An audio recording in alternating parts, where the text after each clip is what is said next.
ആശുപത്രി superintendent doctor നന്ദകുമാറും gynaecology വിഭാഗം മേധാവി ഡോക്ടർ അംബുജവും തയ്യാറാക്കിയ അന്വേഷണ റിപ്പോർട്ടിനെ പരാതിക്കാർ പൂർണ്ണമായും തള്ളുന്നു.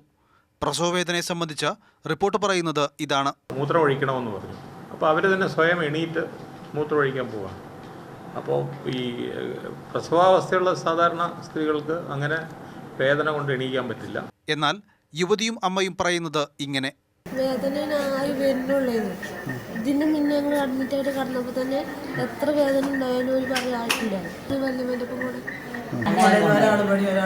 കണ്ടോരാ വാർഡിലുള്ളവരെല്ലാവരും ഉണ്ട്. അന്ന് അഡ്മിറ്റായ വാർഡിലുള്ള ഇത് നോക്കിയാൽ കാണല്ല, ഫേസ്ബുക്ക് നോക്കിയാൽ അറിയില്ല ഈ വാർഡിൽ അപ്പോൾ ആരുണ്ടായിരുന്നു. പ്രസവശേഷം നടന്നതിനെപ്പറ്റി റിപ്പോർട്ടിൽ പറയുന്നത് ഇങ്ങനെ: അപ്പോൾ തന്നെ നഴ്സ് ആ കുട്ടിയെ കൊണ്ടുപോവുകയും, അപ്പോൾ അന്നേരം ഗ്ലൗസ് ഇടാനും ഒന്നും സമയമില്ല. അപ്പോൾ ആ കുട്ടിയുടെ എന്നുള്ള രക്തവും എല്ലാം നഴ്സിൻ്റെ ശരീരത്തിലും കയ്യിലും ഒക്കെ ആയിട്ടാണ് അവർ ആ നഴ്സ് ICUലോട്ട് കൊണ്ടുപോകുന്നത്. എന്നാൽ ഇപ്പറഞ്ഞത് കളവാണെന്ന് യുവതിയുടെ ഭർത്താവിൻ്റെ അമ്മ കാണിച്ചു തരുന്നു.